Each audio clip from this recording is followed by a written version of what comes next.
तो hello guys, बहुत बहुत स्वागत आप लोगों का।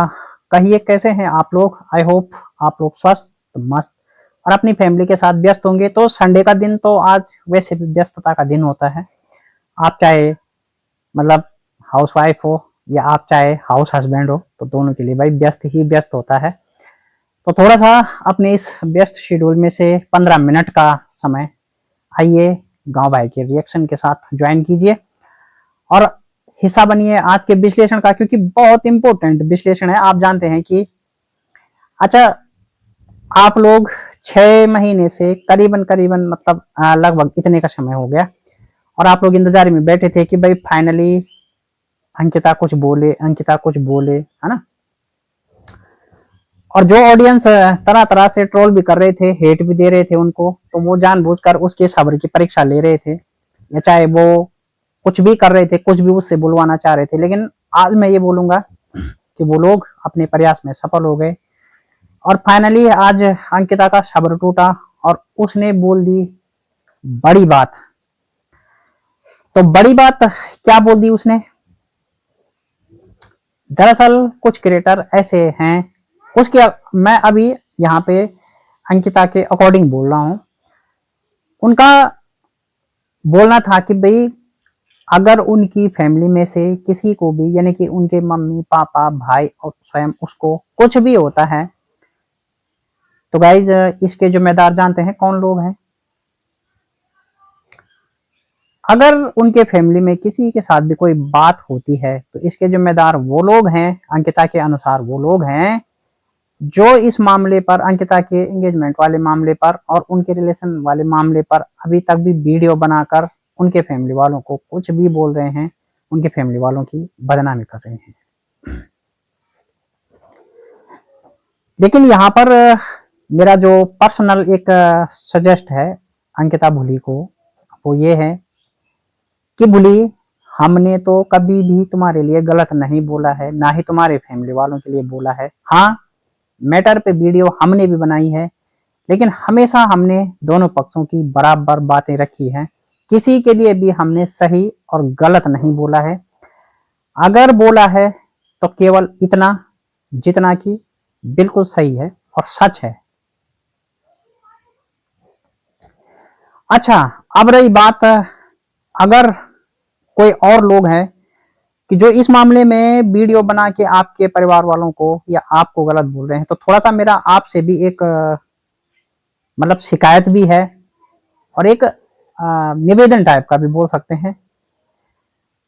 आपको उन रिएक्शन चैनलों का या फिर उन क्रिएटर का, जो आप बोल रहे हो ना कि वीडियो बना बना कर कंटेंट बटोर रहे हैं और उनके फैमिली वालों को कुछ भी बोल रहे हैं, ये भी नहीं सोच रहे हैं कि किसी के परिवार की मान मर्यादा इज्जत का सवाल है, किसी के परिवार की बेइज्जती का सवाल है, किसी के परिवार की इज्जत जा रही है वगैरह वगैरह जो भी है।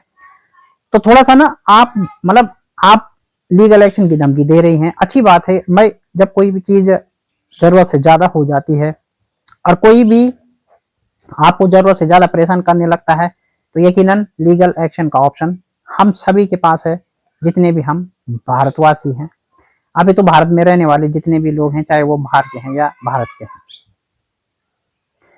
तो लीगल एक्शन तो है। लेकिन जब आपने लीगल एक्शन लेना है तो वहां पे भी आपने नाम तो बताना है ना, क्योंकि ऐसा तो है नहीं कि कानून अपने आप वीडियो देखेगा लोगों का और अपने आप वो डिसाइड कर लेगा कि हाँ इन्होंने वीडियो बनाई है, ये लोग दोषी हैं, वो हैं, ये हैं।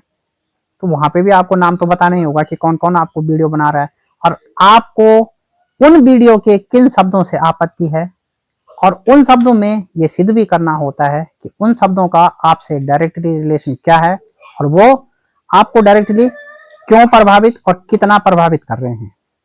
उन चीजों में ये भी प्रूव करना होता है।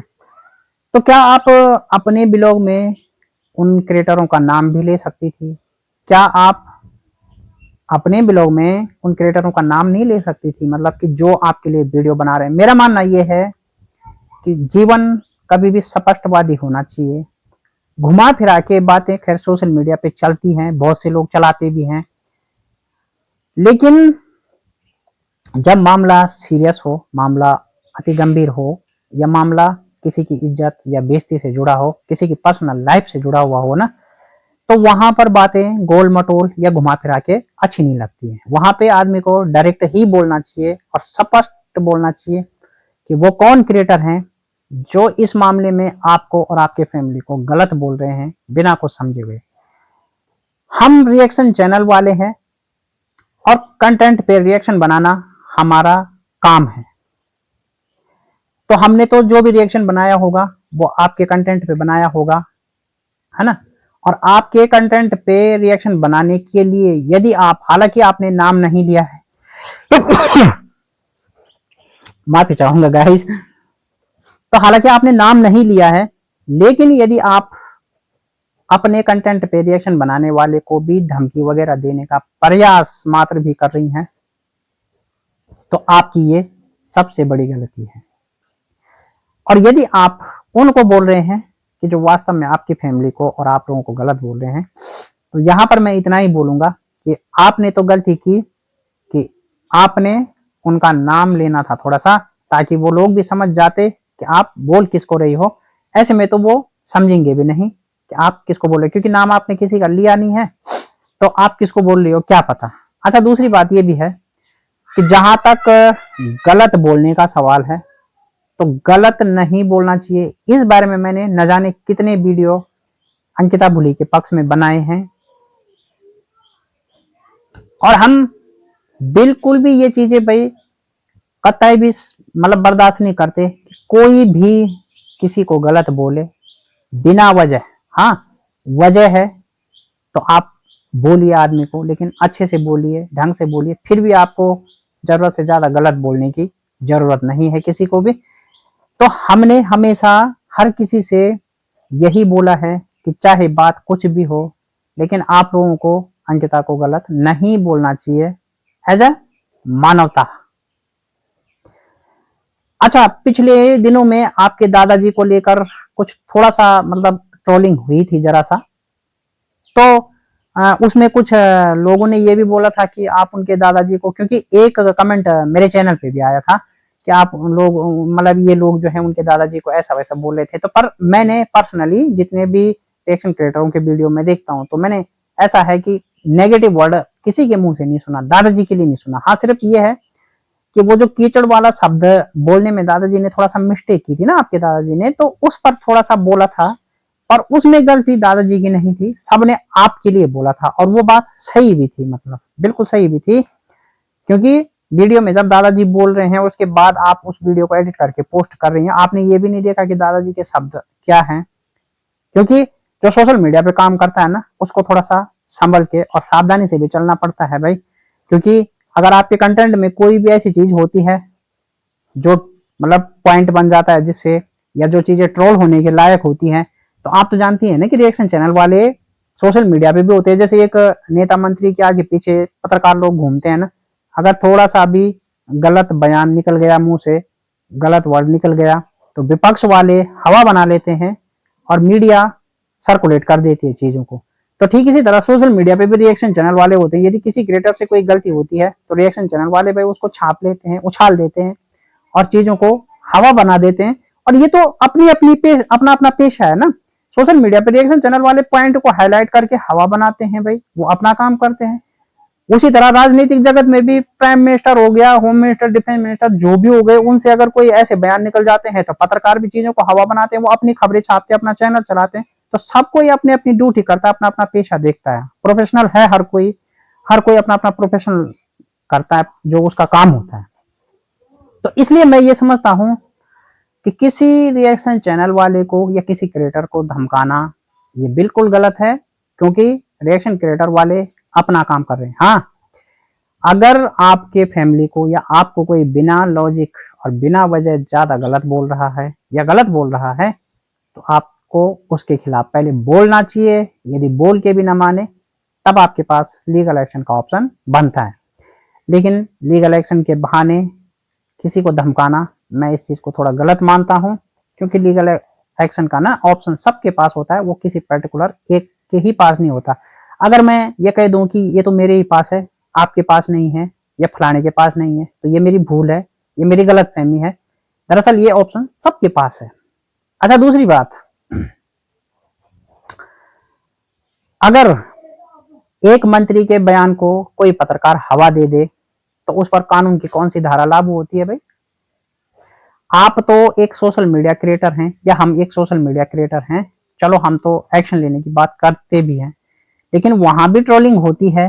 तो मंत्री तो जिनके हाथ में पूरे डिपार्टमेंट है, क्या वो पत्रकार पे एक्शन नहीं ले सकते? लेकिन नहीं भाई, एक्शन बनता ही नहीं है। क्यों नहीं बनता है? क्योंकि वो अपना चैनल चला रहे हैं, अपनी ड्यूटी कर रहे हैं।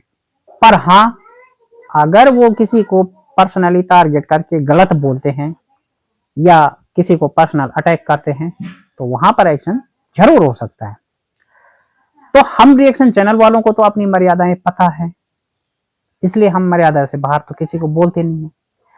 अब समस्या ये है कि आपने किसी को डायरेक्टली नहीं बोला है, आपने सबको बोला है कि जो इस मामले में वीडियो बना बना के बोल रहे हैं। पर मेरा थोड़ा सा संदेह यहाँ पे ये है भूली कि इस मामले में वीडियो तो मैं भी बना रहा हूँ और बनाता आ भी रहा हूँ, आगे भी बनाऊंगा। बट जहां तक गलत की बात है तो मुझे लगता है कि मैं एक अकेला क्रिएटर हूं जिसने आपके पक्ष में, आपके सपोर्ट में वीडियो बनाई है। और बाकी इतना खुल के, जबकि ये वाला मामला भी निपट गया था, सब लोग आपको गलत मान रहे थे, उसके बावजूद भी जो आपको गलत बोल रहे थे उनको जवाब मैंने अपने वीडियो से दिया था। हालांकि शायद आपने मेरे लिए बोला है, नहीं बोला है, आपने नाम वगैरह तो किसी का नहीं लिया, बट मैं ये बोल रहा हूँ कि पर्सनली मैंने आपको फुल सपोर्ट किया है। और मैं तो अब भी आपको सपोर्ट करता हूँ। किस मामले में? कि आपको गलत कोई नहीं बोलेगा और ना ही किसी को बोलना चाहिए, ना आपको ना आपकी फैमिली को। क्योंकि चीजें जो हुई, आपने ठीक बोला कि एक चीजें हो जाती हैं वगैरह वगैरह, जो भी हुआ था तो वो भाग्य है, जो भी है मतलब। तो चीजें जो भी हुई है ना, वो कुछ ना कुछ रीजन उसके पीछे होता है। कोई नहीं चाहता कि उसके लिए घाटा हो, उसको दिक्कत हो या उसके साथ गलत हो। चीजें होनी होती है, हो जाती है, ये चीजें दोनों तरफ से हैं। और मैंने तो सबको जवाब दिया है, चाहे वो आपके हेटर हैं या जो भी हैं, मैंने सबको जवाब भी दिया है और बायोलॉजिकल भी दिया है कि आपको गलत बोलना है, एक को ही क्यों बोल रहे हो, बिना बातें जाने हुए क्यों बोल रहे हो। हाँ, रिएक्शन चैनल वाले हैं, कंटेंट से कंटेंट बनाते हैं, वो तो बनाते रहेंगे, भूलिए, वो आगे भी प्रक्रिया, आप कानूनी एक्शन लोगे भी तो भी वो प्रक्रिया रुकने वाली नहीं है, वो तो चलती रहेगी। एक्शन अपनी जगह, रिएक्शन अपनी जगह। तो रिएक्शन पर एक्शन वैसे होता तो नहीं है, पर चलो आने वाले टाइम में देखते हैं क्या होता है। तो गाइज, आपका क्या मानना है कि क्या रिएक्शन पे कोई एक्शन हो सकता है? क्या मानते हैं आप? और रिएक्शन चैनल वाले अगर किसी को गलत बोलते हैं तो क्या उनको इतनी आजादी होनी चाहिए कि वो किसी को इतना गलत बोले? और कंटेंट से रिएक्शन बनाना तो अभिव्यक्ति की आजादी का मामला होता है, और यह अधिकार हमें सोशल मीडिया एक्ट और भारत का संविधान भी देता है। तो खैर, जो लोग जानकार नहीं होंगे वो हो सकता है डर भी जाए। मैंने तो पहले भी बोला है, हम जब रिएक्शन चैनल की दुनिया में कदम रखते हैं, रिएक्शन की दुनिया में कदम रखते हैं, तो उससे पहले इरादे मजबूत होते हैं। और रिएक्शन चैनल की दुनिया में कदम भी उसी को रखना चाहिए जिसको अपनी मर्यादाएं, अपना अधिकार और कानून की भरपूर जानकारी हो। उसके बाद ही आप रिएक्शन चैनल में कदम रखें तो आपके लिए, स्वयं के लिए बेहतर होगा।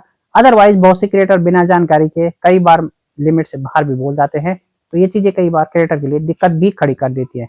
गाइज, आप जो जानकार लोग हैं, क्या मानते हैं आज जो अंकिता ने अपना सब्र तोड़ दिया, क्या उसको बहुत पहले तोड़ देना चाहिए था? क्या अंकिता का इस सब्र टूटने के पीछे कोई और कारण है कि वो दोस्त रिएक्शन क्रिएटर को दे रही है? आपको क्या लगता है? क्या सवाल है, क्या चीजें हैं? तो आप विशेषकर कमेंट कीजिएगा आज के ब्लॉग में, और कल चर्चा होगी आप लोगों के कमेंट पर। आपके कमेंटों पर कल एक स्पेशली ब्लॉग होगा। तो गाइज, अब मैं आपसे विदा लेता हूं, और बहुत धन्यवाद कि आपने इतना समय दिया, एंजॉय किया हमारे वीडियो को। भाई को यूं ही सपोर्ट और प्यार देते रहिए, चैनल को सब्सक्राइब, वीडियो को लाइक हाइप करते रहिए।